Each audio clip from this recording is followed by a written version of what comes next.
very that sound much. official enough? Yeah, that's thank you very much. No problem. So yeah, I'm really excited to talk to you, and I looked into your Medium articles, and it's a lot of really exciting stuff, and I thought it's a great idea to talk to you again.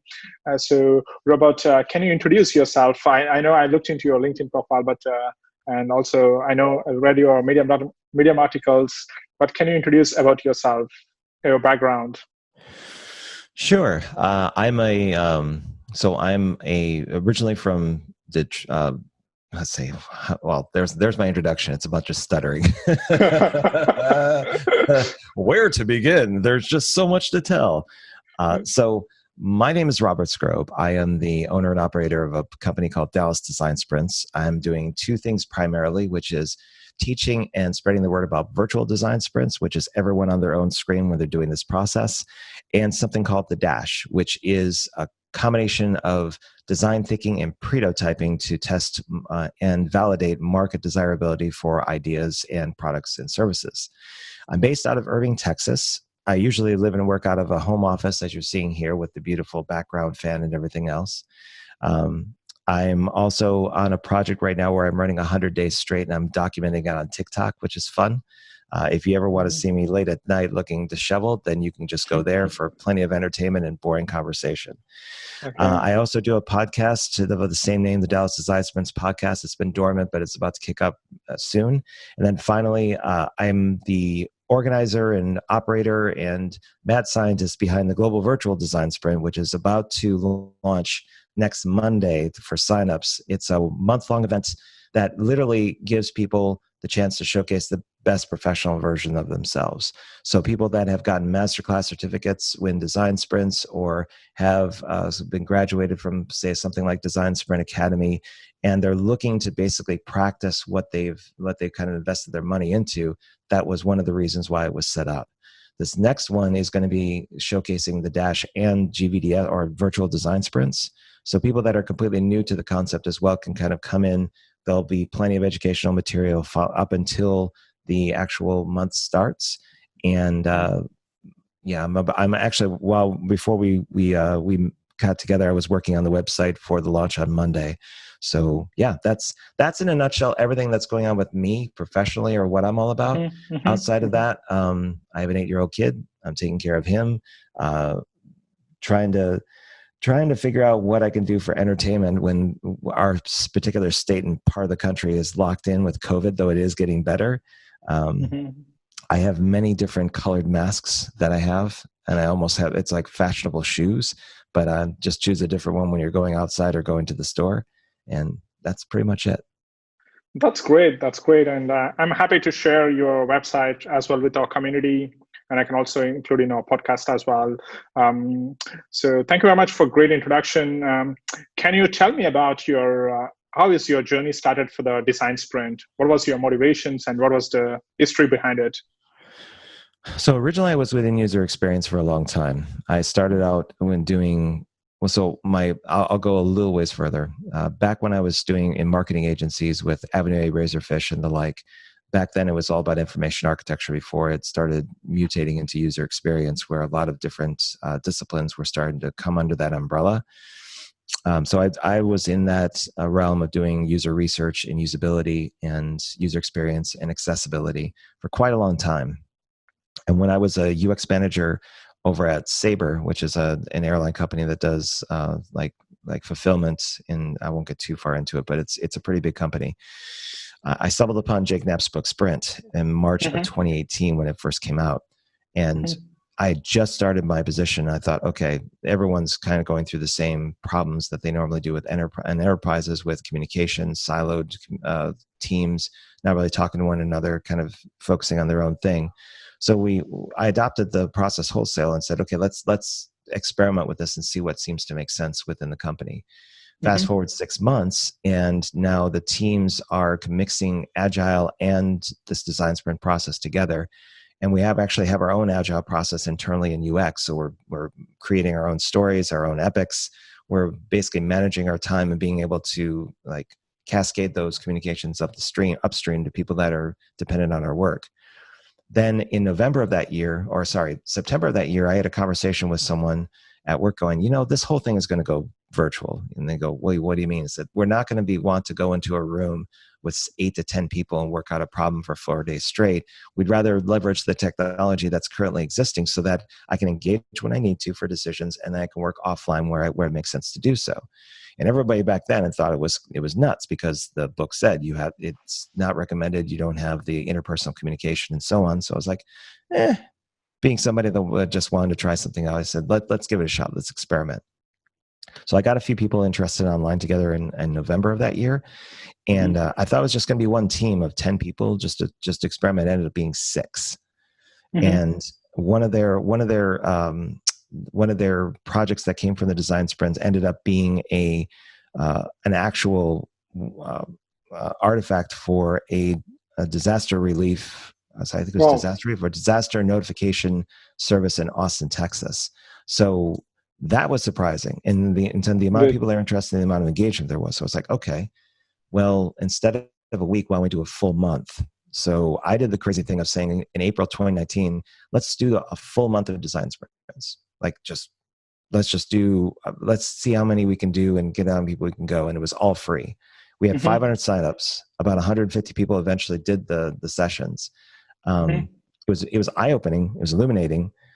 It was exhausting, but it was fun. And then that fast forward to today, now it's pretty much a structured event that has both people that come from previous events and also for people that are brand new to it.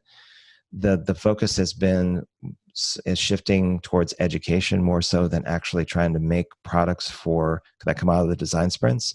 The dash has been to basically supplement that. So we're going to be doing both streams, both testing ideas in the market for validation so that people can take and run with them after the event, and also for people that just want to go through a simulation on the virtual design sprint side to understand the process, adopt what they feel is the best version of it for them, and get to meet people internationally, because the big draw for this is meeting people you've never met before in other countries and working on interesting social good issues. That's great. That's great. I got a couple of follow-up questions on that. I think that's really great to hear that you have Agile and also the design sprint running together over 6 months.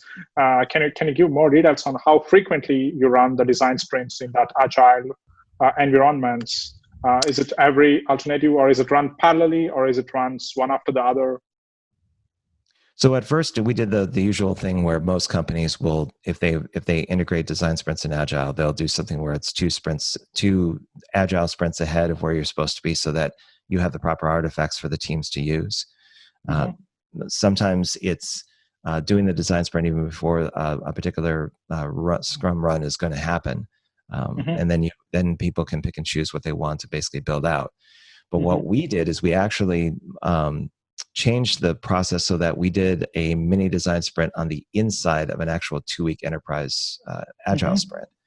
So we had developers and designers working together on like a set of work that was supposed to be just like a piece of it with different tickets.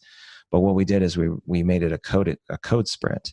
So you're talking about the end result being the highest value items with testing scripts and development code, along with the design assets. And we used a Kanban board to kind of like move things along. But essentially, we used the design sprint process to accelerate the development time of both designers and developers working on different tickets. And that included bug fixes, that included surprises in the estimations because we didn't know about downstream data dependencies. All of that was, you were able to kind of harness the collective intelligence of the groups. And the end result was that we were actually running ahead of time. We were actually picking up tickets in future sprints, Agile sprints, so that the demos would be on schedule, but we would be way ahead in terms of the work that we were supposed to be doing. So much so that we had ended up having 3 different teams doing coding sprints, because there was like these huge kind of endeavors. But after a while, those customized design sprints would be fashioned for the people that were on the mini teams. So if you're talking about a team of 5 to 6 people, and they were, some were broken apart between Poland and the United States. So you had to do your work at a certain time. There was the idea that you would have that 3 or 4 day sprint get all that done, and then people would do deep work outside of that to kind of work on what they needed to do. You'd still have your stand-ups, but then you would walk through the process of kind of iterating, doing different versions of the different activities of the design sprint where it made sense to do so. And because everyone was on the same page and working at the same time for decision making, it really moved things really fast. Well, that's really nice. My follow-up question on that is like, when should we do a design sprint? There might be kind of some kind of your decision. Do you have some kind of decisions? Hey, this is a thing which we are unclear. I think let's do a design sprint. Hey, we know that this is not a design. This is not a problem which is worth solving by design sprint. So do you have some kind of like some kind of a check? I do, and I talk with them. Hey, this is a problem worth solving by design sprint. How do you approach it? I'm of the opinion that the 5-day or 4-day version of the design sprint process is obsolete.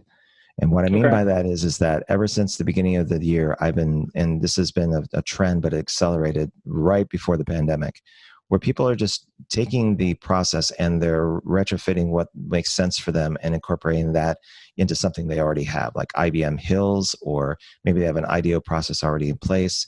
They basically try to use bits and pieces of it where it makes sense to do so. So I personally feel that it's not a question of whether or not to make this investment of time and resources for a design sprint.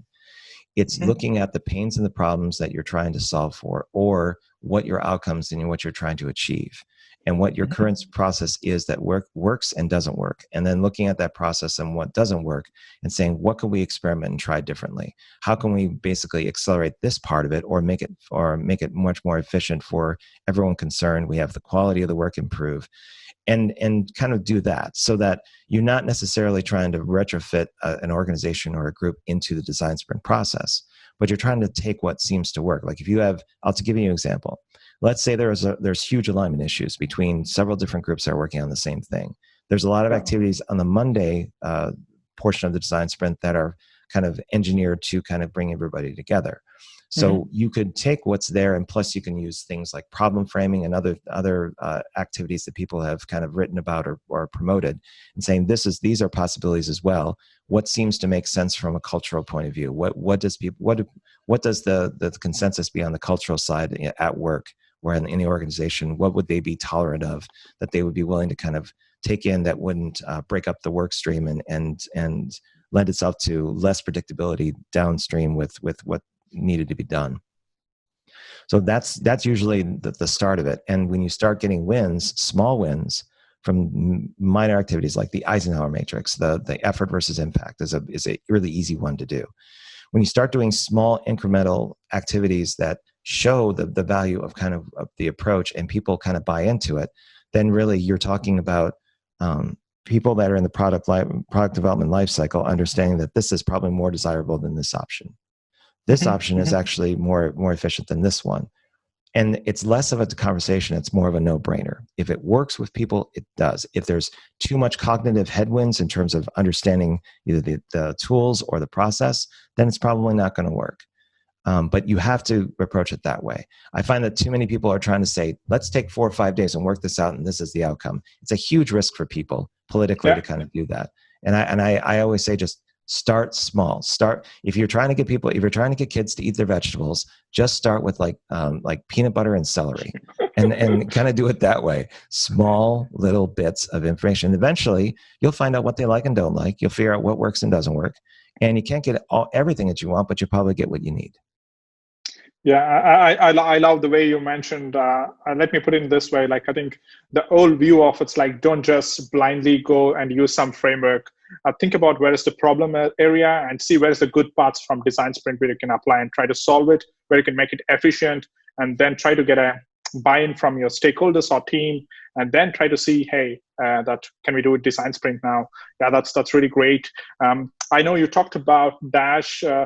Can you also talk about how Dash is different from your design sprint? And also, my other question is also about how do you say, like, you have a huge experience from UX design, from your experience, and how design thinking is different from design sprint? Okay. So I'm going to unpackage that a little bit because there were multiple questions in there. Yeah. So the dash came because at the end of the last global virtual design sprint, what I attempted to do was say, okay, let's get a sponsor for each particular challenge and have that person take what the team does and move it forward in a meaningful way, so that it wasn't just work done in a vacuum. And it worked to a certain extent. There were some teams that, in fact, one particular challenge about remote and blended education had 6 different teams working on it. So this person had an amazing amount of data and perspective that she got from all these different people. And she's eventually using this to create a kind of like an experience video to kind of showcase what it's all about. But that's one example. But the majority of the time, it just seemed like people really wanted to continue working as a team. They wanted to continue working on what they were doing. But the design sprint process didn't seem like the right container for it. After going through this 4 different events, something wasn't clicking. So when I was kind of thinking about what could be like an alternative, I ran into Alberto Savoya's presentation in Stanford about the pretotyping process that he had been writing about for over a decade and kind of like promoting. And it clicked with me. Was like, okay, well, we can bypass a lot of the research, a lot of the work that we normally do, and let's get our own data around what the idea is and what people who are either going to give us an email address or their time or their money would actually say and do, rather than what we think, our own assumptions around our ideas. So I started working on this collectively. I wrote it out at first and kind of wrote up the idea as a market maker at the beginning of the year, like around December, January this year. I went through a couple of iterations of it. Then in the last GVDS, kind of said, okay, let's do this experimental thing the last week and just try out this process. And again, some things worked, some didn't. Then I had to follow up later on with more people and iterated on it some more. We just did the Mural Imagine conference, and that was every single week was a new insight into how people that paid money for it would eventually use it for their own backyard, for their own purposes, what was working, what wasn't. So now it's come to the point where it's fairly mature. I'm going to be writing articles about it to explain what it is, but the whole point of it is it takes the design activities around design thinking, around understanding audience and market and idea, and pairing them with the core value of pretotyping, which is having an hypothesis, narrowing it down by locality, and using percentages and points to figure out what seems to make sense based on the skin in the game that people give you. The original problem with the pretotyping process I found is that people were having problems adopting it. It wasn't as clear on how to basically start and how to finish and how to build the experiments. This was my attempt to kind of handhold people towards that eventual process of experimentation and being okay with failure, recharacterizing it as matching and non-matching. Either you have a match or you don't. You don't really fail. Failure is just a little too extreme for some people to swallow. Just change the nomenclature. So that's the concept behind the dash and why I'm doing it. The other question you had about UX and how I thought design thinking was different from design sprints. I think that I heard it best in the past where someone said that the design sprint is basically a recipe. Design thinking are all the different ingredients you can choose from. So based on their experience at Google Ventures with startup companies and how they were trying to get to certainty around a direction, the staff there basically chose different activities and different methods from the IDEO's D School and other places, and experimented and kept on going with clients until they came down to this one process that seemed to work really well. So yeah, design sprints are more or less a recipe of design thinking. And in a way, that's kind of what I'm doing with the dash. I'm just iterating on it until something seems to kind of not only make sense for everyone, but gets the outputs that they're after. That's cool. That's cool. Very well said. And that's a really nice analogy to understand the difference. That's great. Imagine like what could be the first point for an agile team, which they never tried design sprint, they never tried pretotyping, they never tried design thinking. They got a bunch of problems in their backlog. What should be their approach? Should they start with getting more comfortable with pretotyping, starting with hypothesis and trying out ideas and validating quickly, or they should investigate the time on design sprint? Of course, it also matters to your initial answer on focus on where's the problem area. What's your approach there? I always approach everything from a human-centered perspective. So before I even put process or try to sell somebody on something, I try to walk a mile in somebody else's shoes. So what I mean by that is that I'm doing a lot of listening. I try to understand what they're currently dealing with that isn't plain on the surface. So sometimes that involves kind of hanging out with them, being with them, seeing how they interact, seeing what they kind of work they do, how they deal with last minute fires, what the process currently is.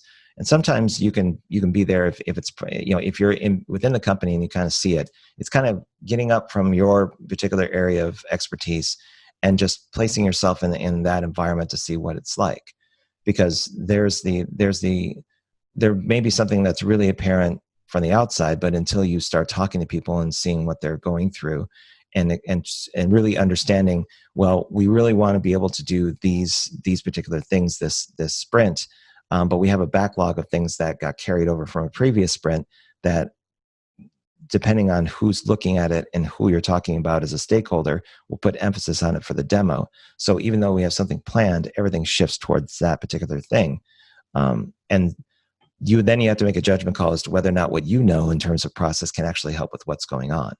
And start small. Again, start incremental. Start like, well, let me show you something that I've done in the past and see if that would work. And then as long as that thing doesn't take up a lot of time, because their time is super precious when it comes to getting their work done. They don't want to stay up till 2 or 3 in the morning doing development work. I don't think anyone in the right mind would want to unless they really like it. Yep. Giving when you have their time and you kind of show them like an alternative, that's where you kind of go, okay, I'm not only showing you it, but let's go through this to see if it seems to make sense. And then you'll know from first person experience as well as from them, virtually now, what kind of like when the rubber hits the road and when it doesn't. But you have to go through that process so that when conversations come up about, well, we could do it this way, but X and Y kind of do it this way or this, that, you have a little bit of experience to say, just to clarify my understanding, is the process that it goes through this team, then this team, then this team, because then it may change your disposition or your outlook on how the process could work. So my answer to you is not to come forward with, here's this brand new shiny tool that can work. Look at this blender. It can blend your dough much faster than what you're doing now. You don't want to be necessarily a salesman without some skin in the game yourself. So start with the human relationship. Figure out, just get to know them by humans, and then figure out what they're currently dealing with and what they're struggling with or what they really like about what they do, and see how they get along with one another. That will give you a lot more insight as to how you would actually approach suggesting how they change their process or how they can try different things. If you're working in the product development arena. If you're talking about leadership and strategy, that's a different conversation altogether, because the incentives are different. So that's a different conversation, but it's still the same thing. Human relationships always start first, and then after that, it's trying to figure out what makes sense to go or to help with. That's great. I love it. It's a really nice way to put it. Do you have any recommended tools that you use for prototyping, especially non-designers, especially a developer involving, stakeholder involving, or somebody who's not a designer, how they can get comfortable, let's say, we successfully convinced to do some design sprint or prototyping, we want to validate something. Do you have some kind of prototyping tools which you recommend, especially which makes it easy for testing? I usually look at what people currently use, what they gravitate towards. Maybe they're if you're talking about designers, maybe they're hardcore Figma fans or Sketch, or they're versatile and they work within Photoshop, or they have the tool set that they currently work with. Some are okay with trying new tools. Others kind of want to stay within their swim lane and just kind of deal with what they have. Luckily, there's plenty of examples where if you want to do Figma, then there are existing templates. Like you can look at Bortle.io and other places that are gathering libraries of different templates that people can use, where you can go, well, you don't have to change your tool set. Here's just how you can approach prototyping and prototyping in this environment. And here are some examples to work with. So there's evidence in the wild to suggest certain things. Some people don't like digital and like going analog, so they like drawing everything out. So how do you tell a sketch artist how to prototype? Then their core strength could be storyboarding. It could be Mm-hmm. pairing with somebody that knows content or knows how to tell a story, and one Mm-hmm. person kind of animates it while the other person kind of explains it. If you find the right Mm-hmm. like kind of pairing relationship there, both of those individuals can really contribute in a meaningful way to the conversation. Yeah, makes sense. A lot more sense. Makes sense. Do you have any recommendation of articles or blogs or videos to check about to get more details about design sprints and your virtual design sprints, or any inspirations which are podcasts you follow, which gets you really inspired to keep learning? The best primer for anyone that doesn't know design sprints at all is to just do a Google search for 90-second design sprint. And Okay. that's going to be Jake Knapp back in 2016 when he was looking as a dapper chap, basically explaining in a very high level what the original 5-day process is. That's the quickest and easiest way to kind of get an idea of what it's about. Beyond that, in terms of articles, this is going to be shameless self-promotion, but look at my article history on either LinkedIn or Medium. And for a while, I was writing steady articles every month around how to get started with design sprints, what like the quick and dirty design sprint recipes, how to sell design sprints. So I really went through a lot of. I basically just was pouring my brain out into the Medium just so that I could capture what I knew at the time. But that would be, I would say that's at least one potential possibility. There's Mm-hmm. the design sprint toolkit that's over. Yeah, I think you just type in design sprint toolkit in Google, and that's Google's design sprints kind of hub for their templates, for their methods. It's really well done, really well curated. But that's a good place to kind of go for resources and different links. In terms of remote design sprints, I always favor Just Mad. It's Anna Oraga and Raz. I won't slaughter their names, but Anna and Raz. Just look up Just Mad and put design sprints, and they have a remote design sprint guide they've come out with. I think Jake Mm-hmm. Knapp and John Zaratsky had their own remote design sprint guide, so there's plenty of information out there. But Okay. I would say, in a nutshell, the 90-second one is good. The articles I've written are slightly dated, but they still can get you jump started. Yeah, you can just do a search for design sprints and remote design sprints. You're going to find a lot of different resources. The Google one is pretty good as well. That's great. That's great. How do you really measure some kind of outcome of the design sprint? Hey, we did a successful design sprint. Everything looks good. We have some concepts and we find some findings. Do you have some kind of measure that, hey, we did some design sprint and it worked really well and we changed it, and some kind of like we worked on it but slowly lost. We spent 5 days and we went back into normal mode. Do you have some kind of way you measure that, hey, we did it in the right way and it was successful, and this is how I measure, this is how I take as a post step in order to make everything in place? I think the best measure of design sprints is something that isn't measured, and that's usually the camaraderie and the respect people have after a design sprint is done. When you Mm-hmm. get 5 or Okay. 6 or 7 people or 8 people in a room, there's usually everyone learns about something new. Even if it's an Mm-hmm. abject failure, you learn something that you didn't know before. You also understand where somebody else is coming from, and by default, by understanding what they're doing, you give a certain credit or respect for what they do, especially with what they kind of bring to the table. So it isn't always the case, but I think that's the most valuable contribution or outcome of this, is that you Mm-hmm. start getting people synced up on what the real issues are and what the problems are. And that usually comes with spending a lot of time in the same virtual space and at the same week, kind of looking at the same thing. So you have a shared understanding of something. In terms of the outcomes of what the design sprint is, again, I emphasize that it's all about learning. It's not really about outcomes, because what you're really trying to do is to figure out, based on everyone that's in the room and all the smart people that are kind of getting together for a topic or an idea or a challenge, that everyone's going to learn about, based on the outcome or the process, where to go, what's the next step. Because even if you problem frame or you prepare the design sprint to have a certain outcome, whether it's a prototype or anything else, chances are with the outputs from that, even if it's like a home run like prototype, you could potentially do an iteration sprint and then eventually go into agile. Like I think Steph Kershaw has like an entire sprint quarter where it's free for download, but basically it showcases how you can basically take a design sprint that's done and kind of move it into an agile process. So there's literally a blueprint out there for it. Okay.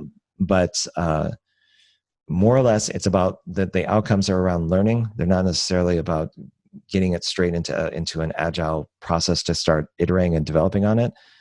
Usually it involves a lot of conversation on where it's going to go next. And it needs a champion to basically like move it in a certain direction. If it's just there and you've done the design sprint and you have a lot of information, it's going to be a learning experience by default. And that's how it should be presented.